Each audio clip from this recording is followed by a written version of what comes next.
A Carmen Aristegui y a Genaro Villamil.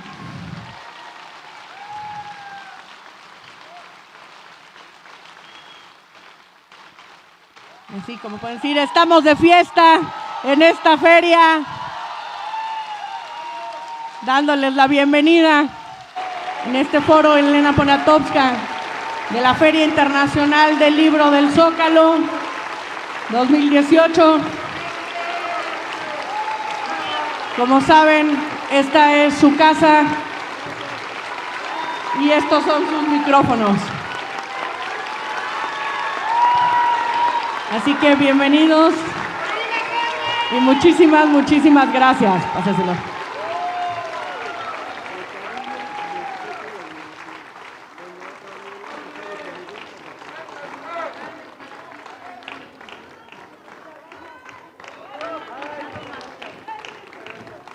Te lo paso. Ah, listo. Pues bienvenidos, esta es su casa y como siempre, aquí están sus micrófonos. Muchas gracias. Gracias a ti. Bienvenido. Gracias a todas, a todos. Genaro Villamil, qué alegría verte. Buen domingo. ¿Cuánto tiempo sin vernos? Buen domingo, buen Zócalo, buena feria del libro, buena libertad para leer. A todas y a todos, gracias por estar en este encuentro en donde estaremos juntos, Genaro y yo, y bueno, acompañados por Elena Poniatowska, la queridísima Elena Poniatowska, en este foro magnífico. Gracias a todas y a todos.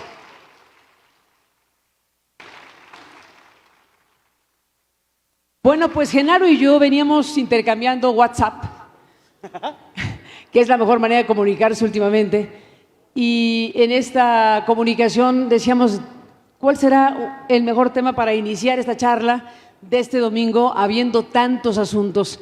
Y coincidimos en que no podríamos no iniciar esta charla, este intercambio con ustedes, hablando y revisando y analizando el significado profundo de la caravana de los hondureños, de la caravana de estos hombres, mujeres y niños que están en este momento atrapados en esta circunstancia y los enormes desafíos que están enfrente.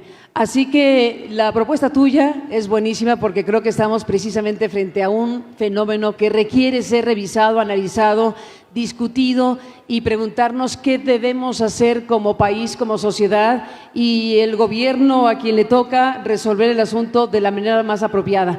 Genaro, pues te propongo iniciar con el tema. Me parece perfecto, Carmen. Antes nada más de iniciar con el tema, quisiera yo recordar que hace un año estuvimos aquí y hace un año muchos de ustedes dijeron, Carmen debe regresar a la radio, Carmen está en la radio. El retorno de Carmen a la radio es una victoria de ustedes, es una victoria de las audiencias, es una victoria en contra de la censura y es una manera de decirle a Enrique Peña Nieto, nunca más, no nos vas a callar y no vas a callar la verdad. Era una manera también de recordar esto que es muy importante porque en este foro, en esta feria, con la Brigada para Leer en Libertad, hemos destacado esto. Y también las amenazas a la libertad de expresión no solamente están en el poder político explícito, sino también en las redes sociales y en los brotes de intolerancia. Yo creo que desde mi punto de vista lo que más me preocupó y me ha preocupado de estos últimos días de la difusión de la caravana migrante fue descubrir a tantos y a tantas Donald Trumps de closet en México. Es terrible que haya una oleada de opinión de intolerancia que brotó de una manera muy preocupante porque la caravana migrante que está en estos momentos en la frontera de Guatemala con Chiapas y que ya han ingresado algunos paisanos y colegas y hermanos latinoamericanos, nos está demostrando que nosotros somos el muro de Donald Trump. Nosotros no tenemos por qué ser la policía fronteriza de Donald Trump. Y sí tenemos que exigirle al gobierno mexicano, al que no ha terminado y el que sigue cometiendo barbaridades a nombre del Estado mexicano para quedar bien con Donald Trump, que la solución para una situación tan delicada, para esta crisis humanitaria, no son los elementos de la Policía Federal solamente. No podemos retornar a una política migratoria que solamente privilegie el uso de la policía. Este país, para todas las barbaridades que se han dicho, este país le dio acogida a miles de guatemaltecos en los años 80, gracias a una política bien definida de refugio, que fue la Comisión Mexicana de Ayuda a Refugiados, la Comar, que ahora ya solamente tiene 30 elementos en Chiapas. Entonces, creo que desde donde estemos, y más en este foro, sí hay que decirle un no a la xenofobia, un no también a la medida de línea dura y un no a querer ser los instrumentos electorales de Donald Trump. Porque él ya se armó su fantasía de que los demócratas están financiando la caravana migrante y que México debe cumplir su papel de policía. Y creo que eso no lo debemos aceptar y lo debemos expresar de una manera muy clara. No sé cómo la veas tú, Carmen. Sí, estamos frente a un fenómeno insólito. No habíamos visto una expresión de esta naturaleza, algo fuera de serie, para decirlo claro, esta decisión o esta irrupción, o como definamos las cosas, de miles de hondureños que decidieron hacer esto.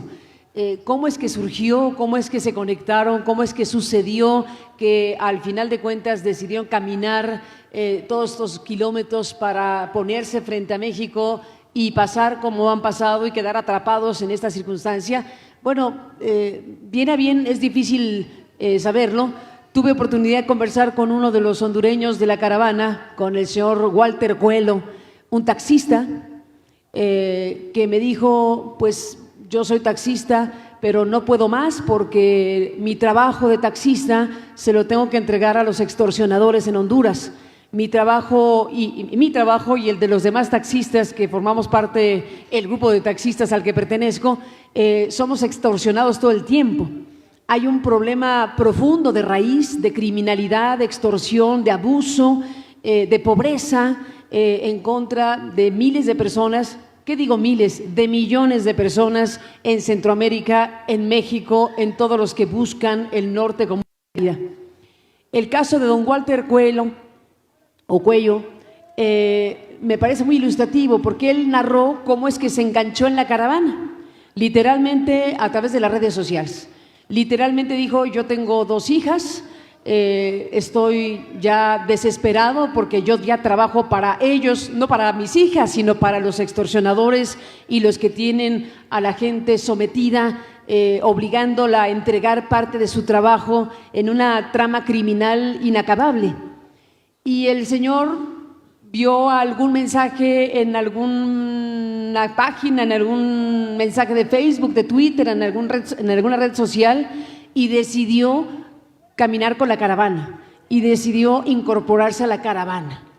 Está toda esta versión complotista de que en el origen la caravana se detonó con propósitos electorales. Algunos dicen que para afectar a Donald Trump y algunos dicen que para favorecerlo, como quiera que se le vea, porque puede servir de doble filo esa navaja. A Donald Trump, ¿cómo le va a esta caravana? Si me preguntan, le puede ir de perlas con la caravana. ¿Por qué? Porque las imágenes son muy crudas, las imágenes de una marabunta humana, pues pueden asustar a muchos electores norteamericanos que se crean que ahí va la invasión a los Estados Unidos, como si no hubiera una invasión silenciosa de millones, digámoslo de esa forma, que han llegado y que seguirán llegando a los Estados Unidos. Este es un puñado, aunque se ven un montón, desde luego que es un puñado nutrido.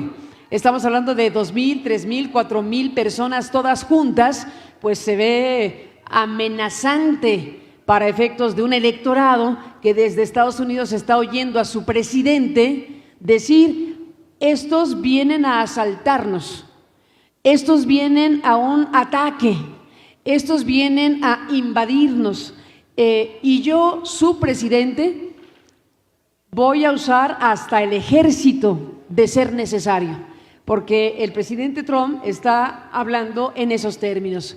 El presidente Trump está diciendo: no mandaré a la Guardia Nacional, no, mandaré al ejército, con toda la implicación que eso tiene, para hablar de un enemigo que se acerca. Ese mensaje, ese discurso, ese ingrediente de polarización que también maneja el señor Donald Trump en su electorado, tiene en esta caravana de personas hecha de una y mil cosas un extraordinario instrumento propagandístico electoral. Yo no digo que los que están en la caravana quieran ayudarle a Trump, ni de broma, no ese es el sentido de mi comentario, pero el efecto que al final puede suceder con la caravana en un momento donde Donald Trump se trepa en el tema de la caravana y alienta este miedo a los otros, miedo a los que vienen desarrapados, miedo a los que vienen a quitar lo que es mío, miedo a los que no conozco y que se han agrupado. El tema del miedo, el tema del odio, el tema de la xenofobia está a flor de piel en Estados Unidos y en el mundo. Porque vean lo que pasa al sur del continente, que es Brasil. Estamos entre Donald Trump, la caravana, las elecciones y la exacerbación del odio y del miedo. Y si nos vamos a Brasil, pues no cantan mal las rancheras. Estamos a punto el próximo domingo, es el próximo domingo, la segunda vuelta en la elección brasileña, y tenemos en perspectiva de que gane otro personaje insólito, que en una de esas puede ser peor que Donald Trump. Y sí puede ser peor que Donald Trump en el sentido por lo menos de su discurso, porque es todavía más explícito, es más xenófobo, es más abiertamente misógino, es más abiertamente discriminador este militar que ha llegado a la candidatura presidencial, que ha ganado ampliamente la primera vuelta de la elección presidencial de Brasil y está a punto de ganar la presidencia con, por cierto, hablando de redes, hablando de WhatsApp, tú que yo que veníamos hablando de WhatsApp, acaba de descubrirse y de denunciarse una guerra masiva en las redes sociales de fake news en contra del candidato del PT y del grupo político de Lula da Silva, el candidato que no fue por estar en la cárcel. Este ingrediente de la comunicación tramposa, de la comunicación perversa, de utilizar a las redes sociales que pueden ser luces y sombras, las redes sociales que pueden ser fascinantes, poderosas, con una enorme capacidad de influir positivamente en las sociedades, también pueden ser lo contrario si se utilizan como se utilizan deliberadamente, con recursos económicos que pueden apropiarse de ellas para montar mensajes como los que hoy Brasil tiene en contra del candidato de la izquierda por la presidencia.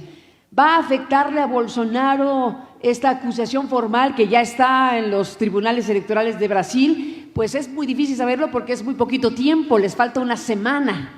Que se pueda frenar una elección a una semana de la segunda vuelta se ve muy difícil, si viene un proceso de identificación de responsabilidades de quién estuvo detrás de esta campaña masiva, millonaria de fake news en las redes sociales de Brasil, pues será post-elección.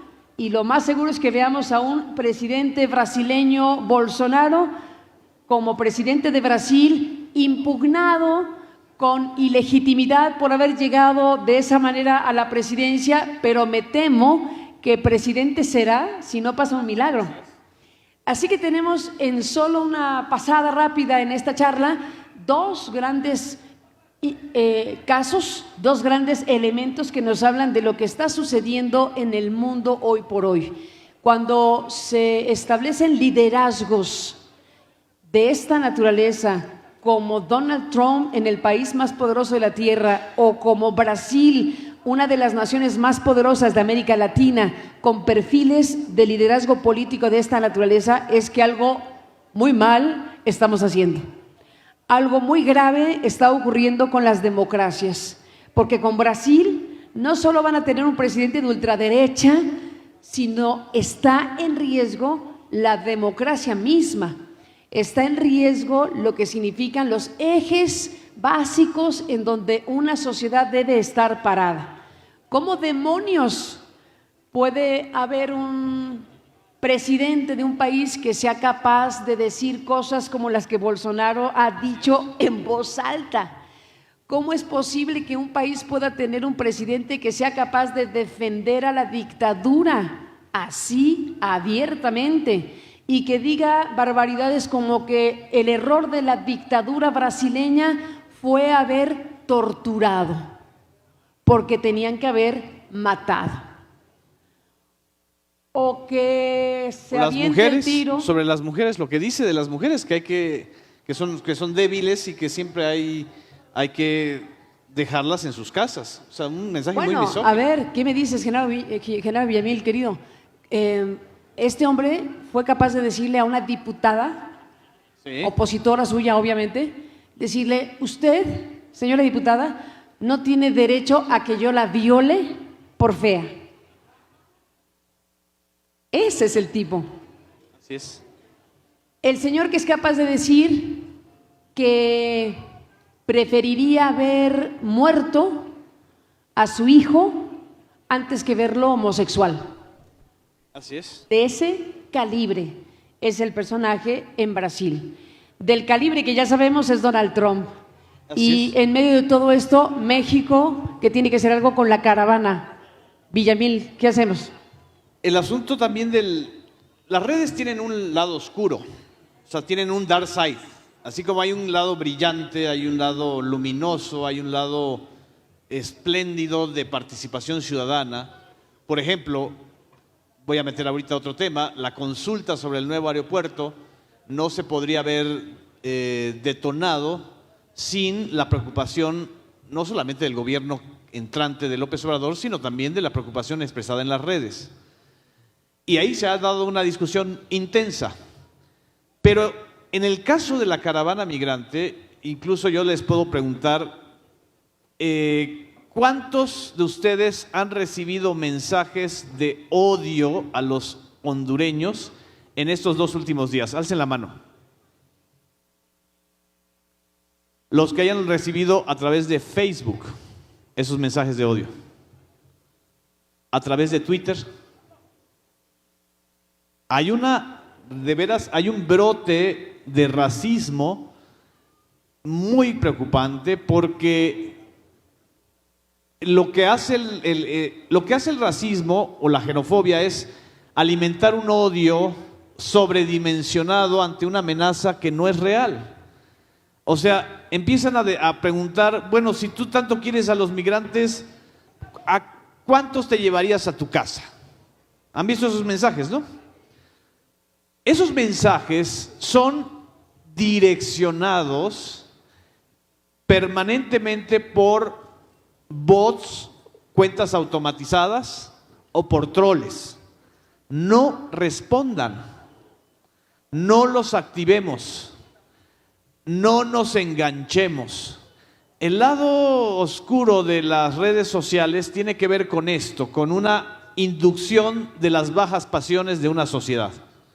Y así como hay pasiones luminosas, hay pasiones oscuras. Y una de las pasiones oscuras del mexicano, que a veces nos cuesta trabajo a nosotros mismos admitir, es que somos racistas. Es que hay un racismo enclavado en una sociedad que a final de cuentas se siente superior a la centroamericana. ¿Sí? Y aplicamos con los centroamericanos lo que Donald Trump aplica con nosotros, ¿no? Entonces, en primer lugar, no clavarse ni engancharse con esos mensajes. En segundo lugar, tampoco estar aplaudiendo estas medidas de fuerza, porque también te dicen, bueno, ¿y qué quieren que hagamos? ¿Que los recibamos con los brazos abiertos cuando entran e irrumpen violentamente? A ver, son personas que arriesgan todo, que dejaron sus casas, que están caminando kilómetros en el calor, en el hambre, con sus hijos. No lo hacen por gusto, es una medida de desesperación. Lo que estamos viendo es una derrota civilizatoria en Honduras y en buena parte de Centroamérica. Y nosotros no podemos caer en el juego este de criminalizarlos y decir, ah, pues es que son hordas o son pelafustanes, ¿no? Porque entonces le estamos haciendo el juego justamente a ese discurso de Donald Trump o a ese discurso de Bolsonaro en Brasil, a esa oleada de la neoderecha, ¿no? Que tenemos que estar muy pendientes de eso. Cada uno de nosotros es de una u otra manera el vocero o el mensajero de una posición de la sociedad mexicana frente a esta crisis. Desgraciadamente, junto con la crisis humanitaria de los 5,000 centroamericanos que llegaron a Chiapas, hay otra crisis humanitaria más grave, que es la intolerancia. La intolerancia, el racismo, que, insisto, está en algunos sectores o en algunos momentos está direccionado, está prefabricado, está alentado para que entonces aplaudamos a Enrique Peña Nieto cuando dice que gracias a la Policía Federal se contuvo el brote violento de los hondureños o de los centroamericanos. La política migratoria de un país no puede ser policíaca. La política migratoria de un país debe ser de respeto a derechos humanos, de orden eficaz, por supuesto, pero también de hospitalidad y de atención sanitaria. ¿Por qué no mandaron primero a los integrantes de la Cruz Roja o a los elementos voluntarios para que atendieran a tantas mujeres y a tantas personas de la tercera edad que llegaban deshidratados, desnutridos? No, lo que aplaudimos fue que la Policía Federal, gracias a Manelí Castilla, llegó con gases lacrimógenos a contener a esa horda.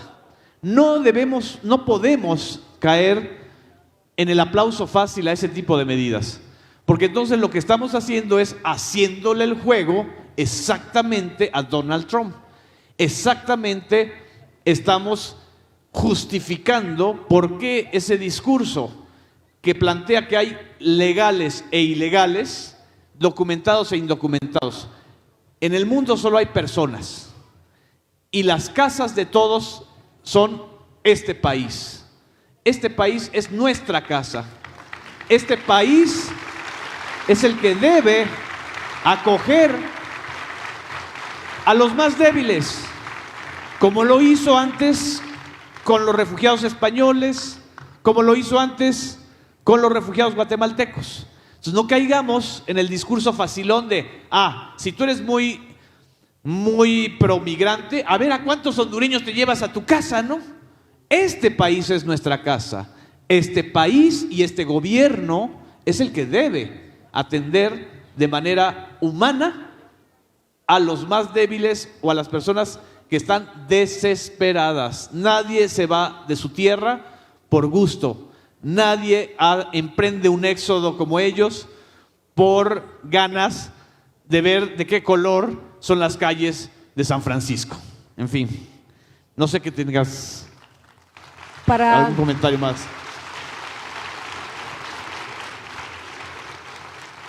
Para cerrar este tema, y te propongo pasar a otro que está junto con pegado, al final de cuentas, pero te escucho y escucho lo que significa este tema en este momento.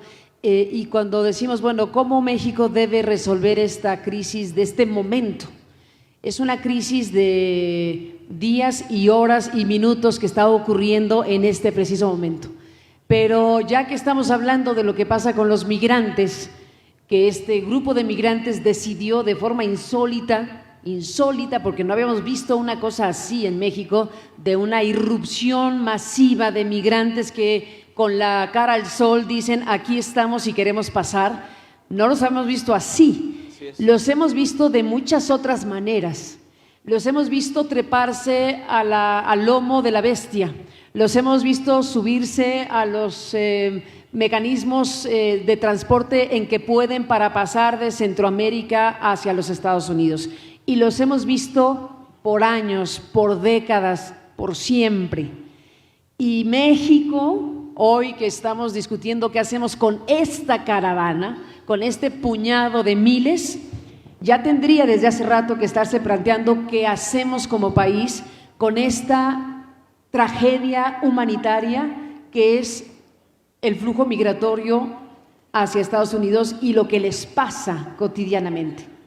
El padre Alejandro Solalinde, que como ustedes saben fundó el albergue Hermanos en el Camino y que ha vivido de manera íntima, estrecha el fenómeno migratorio y que sabe de manera directísima lo que esto significa, le ha llamado a esto un holocausto.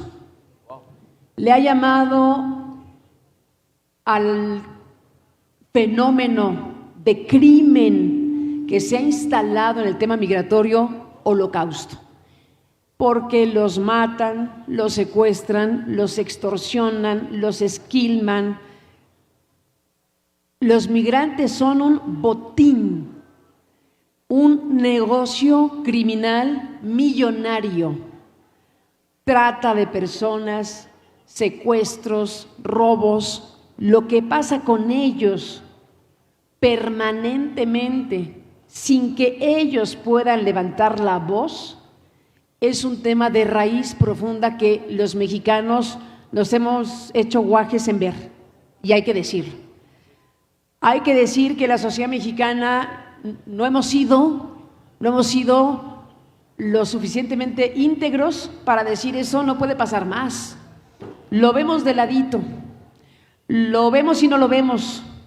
Es un fenómeno silencioso, es un fenómeno que solo lo ven y lo viven en carne propia ellos y quienes como Solalinde y algunos otros se deciden ocupar medianamente de lo que pasa. Las patronas, por ejemplo, estas maravillosas mujeres que al paso del tren les dan una bolsa con arroz, frijoles y agua y algún bolillo. Esas mujeres que son excepcionales han entendido que eso puede ayudar a un ser humano de una manera muy importante. O las patronas o Solalinde o quienes han decidido agruparse para ayudar a los migrantes contribuyen, ayudan, atemperan, pero el fenómeno es gigante. Y hoy que estamos diciendo al gobierno de Peña y al Instituto Migratorio y dando nuestra opinión sobre cómo creemos que debe ser tratada esta caravana con este puñado de miles de personas, tendríamos que hacer lo mismo, con la misma fuerza, con la misma intensidad del debate social, para que México haga algo respecto a lo que ha ocurrido y ocurre con los migrantes que pasan por territorio mexicano y que saben las mujeres que tienen que venir protegidas porque tienen un altísimo porcentaje de ser violadas. Ellas vienen con esa precondición instalada en la cabeza. Imagínense lo que es para una persona de por sí salir de su lugar para meterse en un trayecto de kilómetros tratando de llegar a Estados Unidos y conseguir un trabajo, pero sabiendo de antemano que hay que ir protegida porque lo más seguro es que me abusen, porque lo más seguro es que hagan algo conmigo. Si me salvo de que me enreden en una situación de trata. Esa precondición que las mujeres migrantes tienen para venir a México nos retrata de cuerpo entero.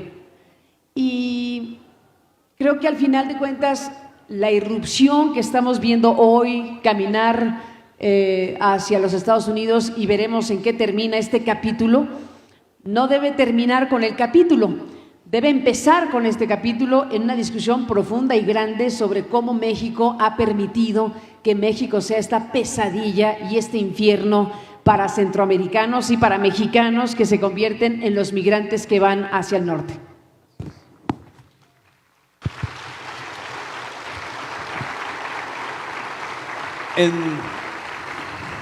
En medio de esto, pues hay una propuesta del gobierno, del futuro gobierno de López Obrador, de plantear las visas temporales, ¿no? Las visas temporales de empleo para proyectos que su gobierno, el gobierno próximo de López Obrador, vaya a crear, como el Tren Maya, como el proyecto de Sembrando Vidas, Sembrando Árboles. Pero fíjense la tragedia de esta transición, porque además estamos, la caravana migrante y lo que acaba de ocurrir está inserto exactamente en el momento más difícil de la transición entre el gobierno de Peña y el gobierno de Andrés Manuel. Porque el gobierno de Andrés Manuel, o el futuro gobierno de Andrés Manuel, domina la agenda mediática, es decir, los mensajes, la discusión que se hace en torno a si se va a hacer este proyecto, todo este asunto del nuevo aeropuerto, es un asunto del futuro gobierno. Pero las decisiones más duras, la decisión incluso de a veces de querer privatizar el agua bajita la mano a través de Conagua Digital, la decisión de seguir haciendo licitaciones de los bloques energéticos en el Golfo de México, la decisión de seguirse robando el dinero en Sedesol, en Sedatu, en la SCT, es del gobierno actual. Y la decisión de mandar a la Policía Federal a Tapachula y al estado de Chiapas es del gobierno actual. ¿Sí? Esa es una situación muy delicada, porque exactamente esta tragedia que se nos plantó de manera que irrumpió, porque nadie lo había planeado, nadie lo había advertido con la suficiente fuerza, aunque habían especialistas, ¿no?, del tema migratorio que nos decían esto puede venir, ¿no? Ya había ocurrido un año antes, el año pasado. Lo que tenemos que sacar de lección de este asunto es que las crisis y la crisis migratoria de Centroamérica no va a ser frenada a través de las medidas como las que Donald Trump quiere. Que este es el inicio de un nuevo frente que se abre para la sociedad mexicana. Que efectivamente, como dice Carmen, no solamente es qué hacemos con los que llegan en calidad de refugiados, asilados, económicos, sino también los que atraviesan en nuestro territorio y son carne de cañón del crimen organizado y de las fuerzas policíacas y militares. Los principales criminales contra los migrantes están desgraciadamente en las fuerzas del Estado mexicano. Ahí está el caso de San Fernando. Ahí están casos de fosas en el estado de Veracruz de migrantes, ¿sí? Y en ese sentido lo que dice Solalinde es muy cierto, es decir, el holocausto es una manera de eliminar a los prescindibles, a los prescindibles, a los que no son los que van a construir la grandeza americana al estilo Donald Trump, ¿no? Pero en este mundo nadie somos prescindibles, todos somos necesarios y desgraciadamente voltear la mirada para no entender la tragedia de la cual México es el escenario de los migrantes, la puede agravar. Entonces, esta situación no va a ser excepcional. Van a venir más casos, van a venir más crisis de refugiados y de migrantes, porque Honduras también está en una situación muy delicada, porque Honduras está realmente en una situación de quiebre político y porque Estados Unidos se lava las manos muy fácilmente de la crisis de Honduras que ellos mismos provocaron con el golpe de Estado de hace 10 años. O sea, que nos diga el señor Donald Trump si tiene o no responsabilidad Estados Unidos y la CIA en lo que está pasando en Honduras. No que nada más digan, son una amenaza, son criminales, nos llega lo peor. Lo peor está en la Casa Blanca y se llama Donald Trump. Tenemos que tener clarísimo eso. Si reproducimos los argumentos de Donald Trump, estaremos ante una derrota civilizatoria de nosotros mismos como mexicanos. Por eso, este foco de alerta es muy importante. No sé, Carmen, si tú creas que hay otros focos más importantes que vengan.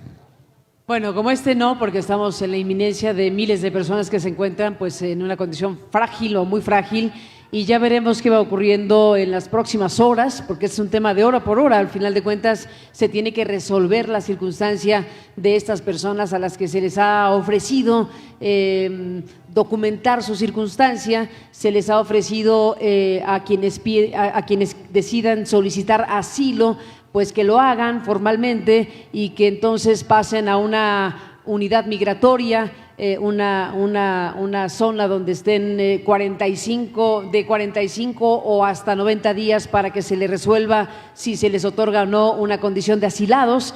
En fin, complejo es el tema por lo que representa esta circunstancia para México. Pero creo que, bueno, pues el asunto está ahí como uno de los grandes temas, y ya que estamos aquí con este fantástico grupo de personas que nos hemos reunido en el Zócalo para hablar de los muchos temas,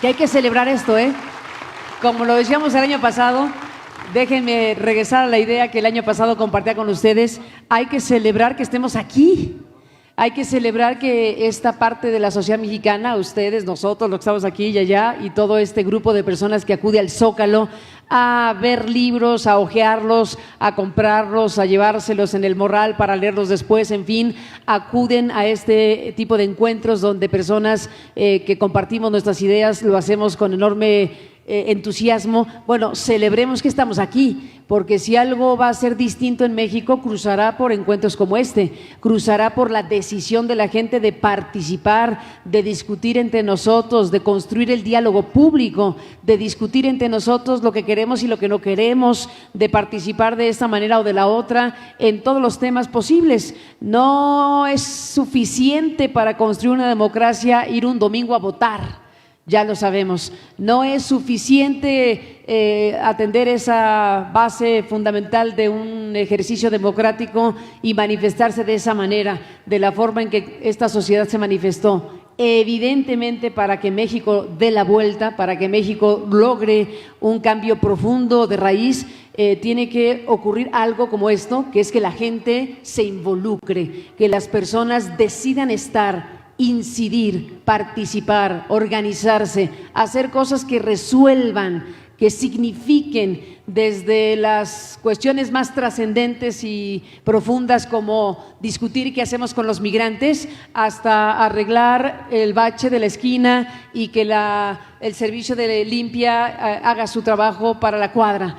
Esa es una construcción democrática de muy alto calado que tenemos que hacer todos en la medida de nuestro entorno mismo, en nuestra escuela, en nuestra oficina, con la familia, con los amigos. Esta necesidad de ser ciudadanos, esta necesidad que tiene México de que nos creamos que los ciudadanos somos la parte sustantiva de una democracia y que los gobernantes tienen su tarea y su responsabilidad y su mandato, pero si los dejamos solitos, ya vemos lo que nos pasa. Así que celebro que estemos aquí en el mismísimo Zócalo capitalino.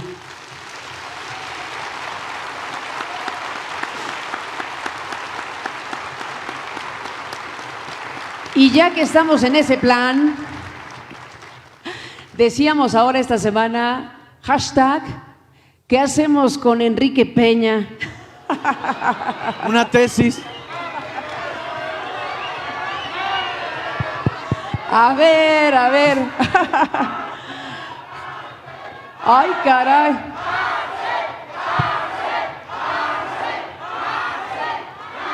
A ver, ya se ve qué es lo que ustedes quisieran, pero yo me pregunto, ¿por qué? ¿Pero por qué estarán pensando esas personas, malas personas ustedes que son, esas cosas tan feas para el presidente de la República? La Casa Blanca, mira. Bueno, pongamos la pregunta en perspectiva y en serio. Estamos hablando de un fin de sexenio, estamos hablando del cambio de un gobierno, todas las preguntas abiertas sobre cómo va a ser Andrés Manuel como presidente, una expectativa no grande, sino lo que le sigue, una expectativa muy grande por la manera en que han ocurrido las cosas, por la forma en que un hombre como Andrés Manuel López Obrador fue construyendo a punta de golpes, a punta de fraudes, a punta de guerra sucia en su contra, fue construyendo una posibilidad que sucedió. Llegó a la presidencia de México después de 30 años de una batalla.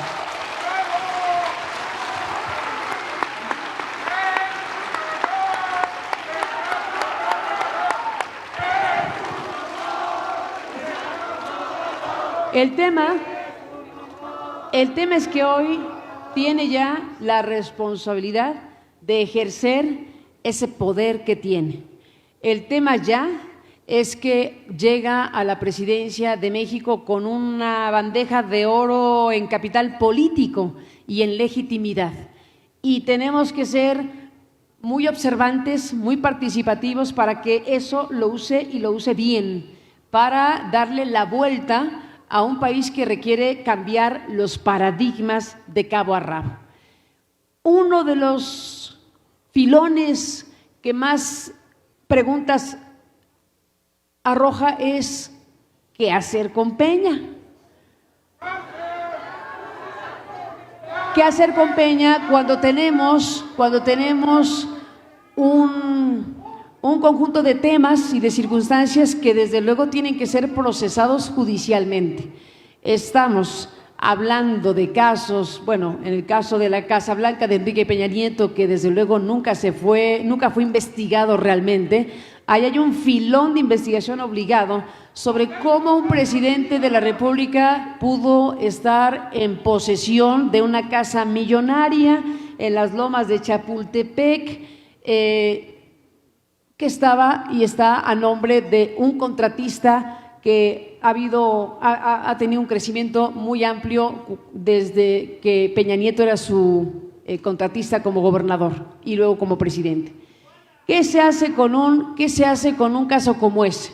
Pues eso, investigarlo de veras. ¿Qué se hace con estas informaciones que gracias a la Auditoría Superior de la Federación en su anterior gestión, que no en esta, ofreció a la sociedad mexicana?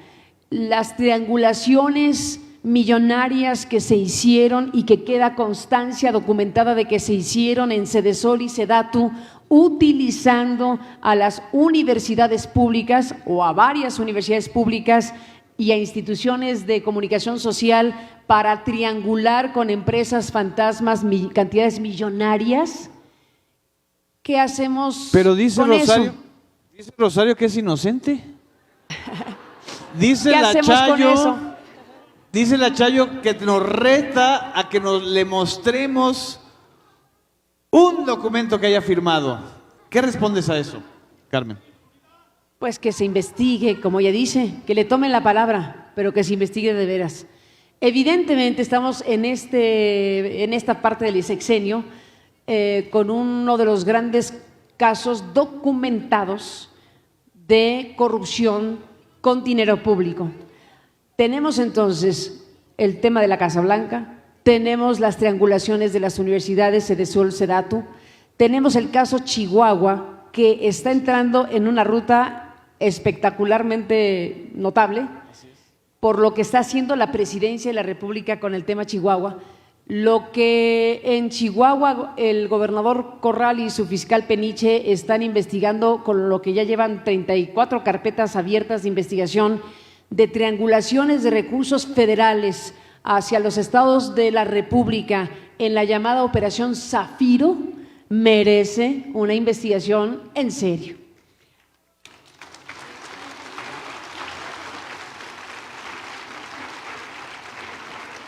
Que trascienda el caso Chihuahua, porque el caso Chihuahua conecta con el caso Durango, con Veracruz, con varios estados de la República, en donde el modus operandi es muy fácil de entender y muy probablemente fácil de demostrar judicialmente si se hace la investigación correcta y se lleva a los responsables ante la autoridad, así sean los actuales gobernantes. Estamos hablando de un modelo donde el dinero público de la Federación a través de la Secretaría de Hacienda se distribuía en los estados de la República de forma legal. Las transferencias de recursos millonarios de la Secretaría de Hacienda y Crédito Público hacia el gobierno de Chihuahua y otros que se triangulaba después a través de otra vez empresas fantasmas para finalmente llegar a financiar ilícitamente las campañas del PRI. Esa ruta del dinero de Hacienda a los estados, a las empresas fantasmas, a financiar campañas del PRI de forma paralela al dinero que legalmente se les da para competir políticamente, es un tema enorme. Chihuahua, y ahora al parecer Durango, pero por lo pronto Chihuahua decidió abrir la investigación y todo conduce a la Federación y todo conduce a los gobiernos de los estados y todo conduce a acciones ilícitas.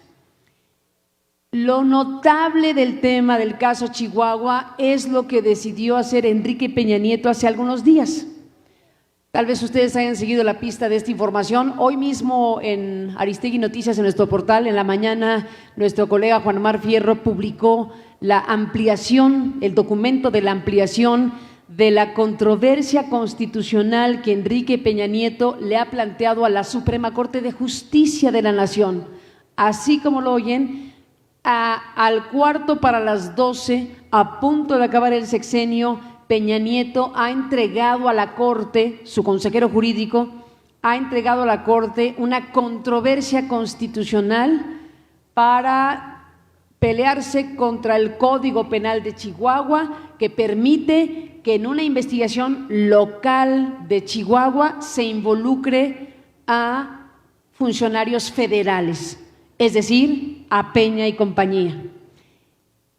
Que haya decidido dar ese paso formal ante la Corte el presidente Peña a través de su consejero jurídico, me da idea que nos da el tamaño del miedo.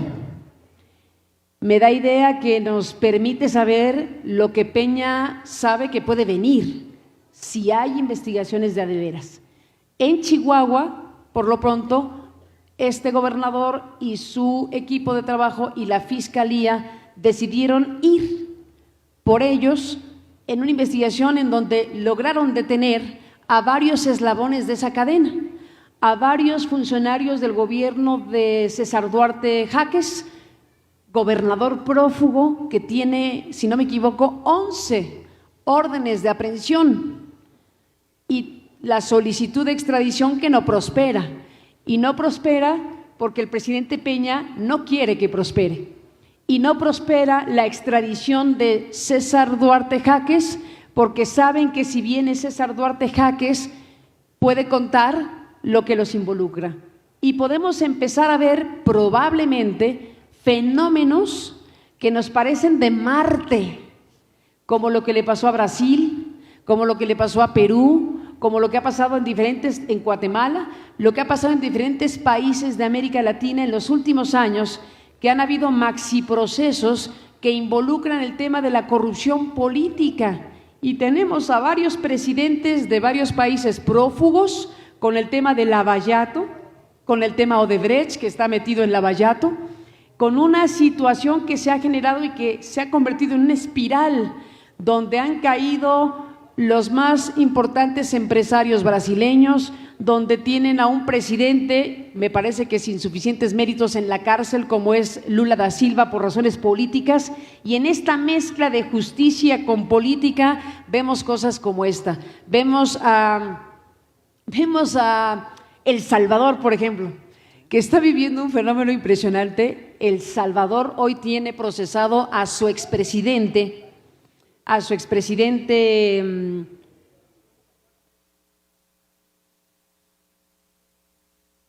¿cómo se apellida el presidente de El Salvador? Funes. No, Funes no, el anterior a Funes, el siguiente a Funes. Saca, gracias. Elías Saca, gracias. Elías Saca. Bueno, lo de Elías Saca es una cosa impresionante y yo digo que hay que imaginar cosas. Cuando sucede que por cambio de gobierno, por cambio de ejes y de circunstancias diferentes, se puede abrir investigación contra la corrupción política. Al presidente Saca lo pillaron en un montón de pillerías, lo pillaron en un montón de triquiñuelas. Se le abrió proceso y en esta modalidad de sistemas judiciales como el que México también empieza a estrenar, en donde se le facilita o se le premia a las personas que colaboran con la justicia y con decir informaciones que valgan la pena para seguir desmontando las redes criminales, pues pueden tener beneficios de cárcel. Y si te tocaban 50 años de cárcel, te vamos a dar 20. Y 30 años de diferencia, como quiera, donde firmo, ¿no? Como quiera, ¿qué quieren que les diga? Lo interesante de estos mecanismos judiciales que se han ido instaurando a lo largo de los años en los países es que no porque me lo digas te lo creo, sino tienes que demostrarme que lo que me dices es verdad, para que entonces eso sirva para seguir investigando la red criminal de la que formaste parte. Y entonces, pues es una fiesta de cosas, de documentos, de declaraciones y de confesiones. En el caso de Elías Saca, por ejemplo, en El Salvador, recientemente, bueno, pues se declaró culpable. No como Javier Duarte de Ochoa, que también se declaró culpable y le dieron 3 añitos de cárcel. Y todo lo que ya sabemos. En este caso, se declara culpable y hace su confesión y dice, pues sí, esa casa que ven ahí, ¿no?, que está enclavada en un cerro, por ejemplo, una casotota, ¿no?, no como la Casa Blanca, otro nivel, ¿no?, una casotota ahí en El Salvador. Entonces dice, esa casa, por ejemplo, se construyó, se hizo, no sé qué, con el financiamiento de este tipo de ingresos que tuve porque A, B, C y porque este me dio y el otro también y Y entonces empieza a contar y no hay quien se salve. Digo, no hay quien se salve de una estructura criminal que fue gobierno.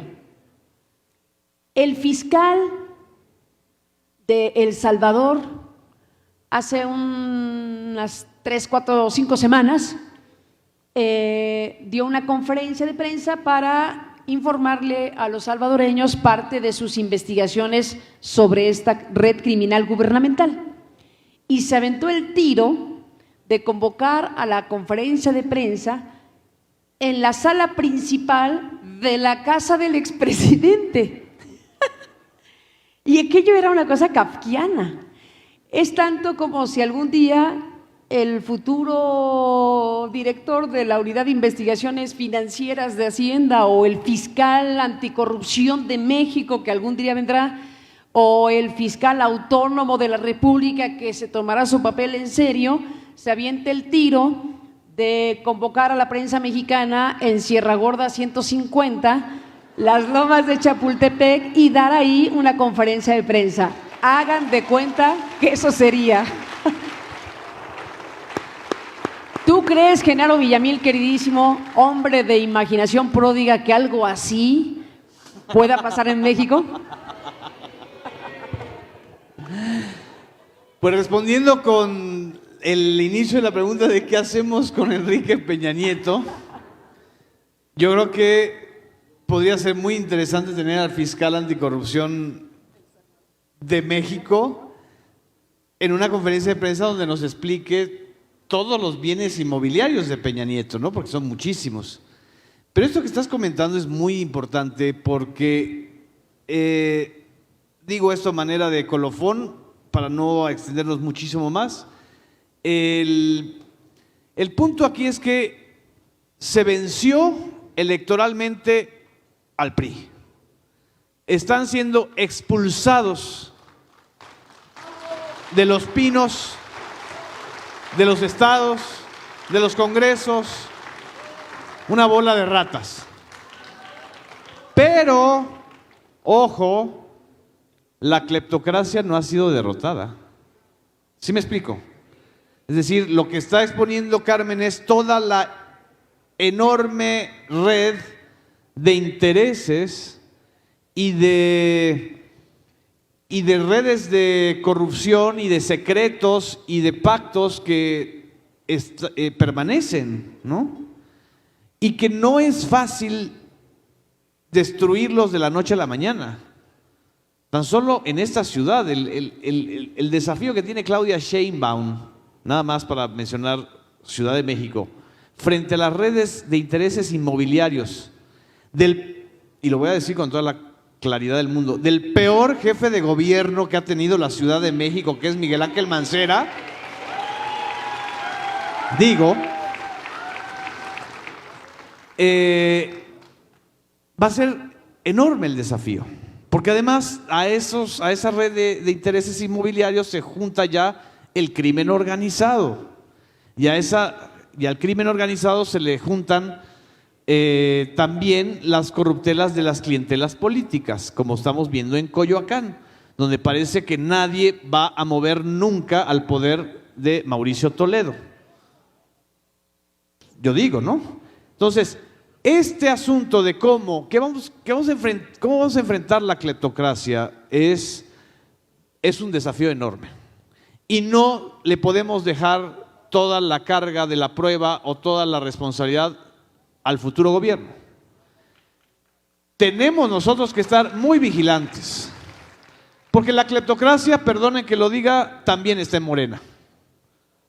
Los caballos de Troya están en todos lados. Y entonces lo que hay que hacer es mucho más periodismo de investigación desde nuestro lado, desde el lado que a Carmen Aristegui y a un servidor le corresponde.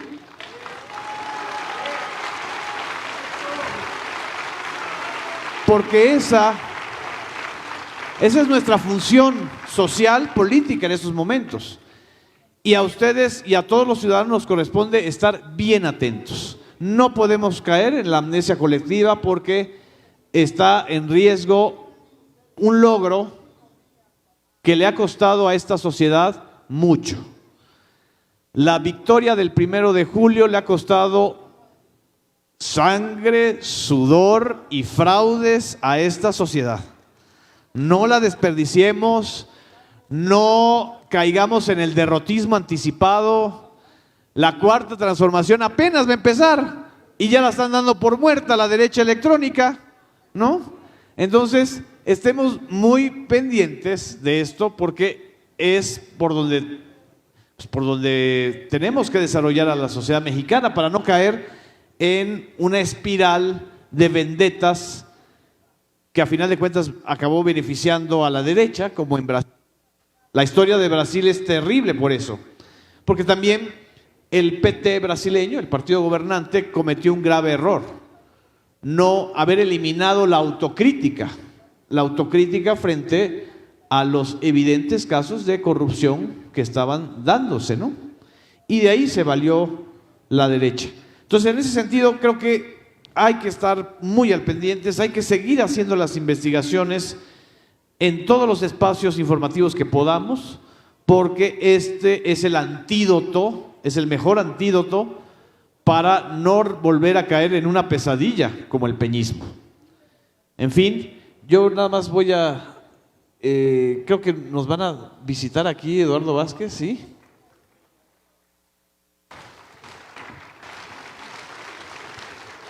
Eduardo Vázquez, secretario de Cultura. ¿Qué quería comentarnos algo? Sí. Sí, el secretario de Cultura quiere hacer una despedida a ustedes dos, estos dos grandes periodistas, y la Brigada para Leer en Libertad quiere agradecerles el que hayan estado aquí. Esta feria del libro ha tenido un tema: derechos y libertades. Lo que ustedes pueden ver como textura en estos muros son derechos conquistados y derechos no conquistados. Y en todos los foros se ha hablado de ese tema, de los derechos y las libertades. Otro tema que ha cruzado esta fiesta, esta feria, ha sido el 50 aniversario del movimiento estudiantil del 58, que es también un movimiento de derechos, de 68, que es también una fiesta, que fue una fiesta de los derechos y las libertades que pasaron por la sangre. Y yo quiero decir que este día, en este domingo último de esta fiesta, de esta feria del libro, queremos que este domingo se lo regalemos como estas flores, como una ofrenda a Carmen Aristegui.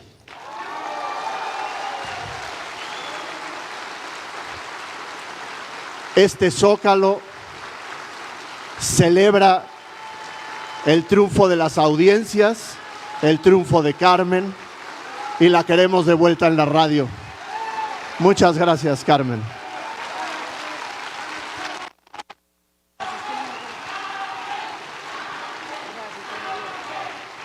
La Brigada para Leer en Libertad les quiere hacer un regalo junto con la Secretaría de Cultura de los libros que estamos regalando en esta feria.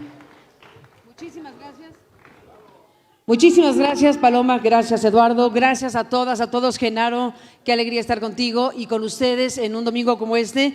Y sí, creo que hay que cerrar este encuentro, por lo menos en esta parte del encuentro del Zócalo, con lo que dice Genaro, con lo que dice Eduardo, con lo que decimos todos.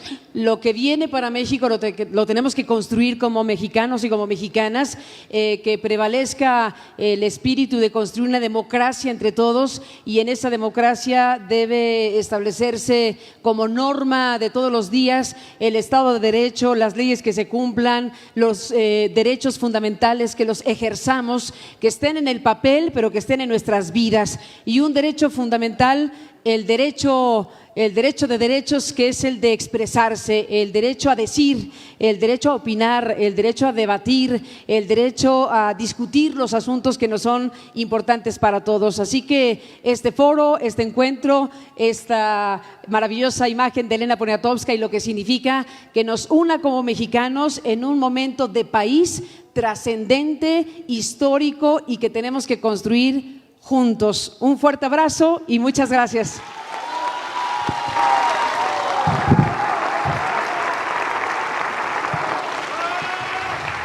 Y aunque no sea Vox, tengo que levantar la mano de una vencedora. Porque ganaste, Carmen. Ganaste, ganamos, ganó México.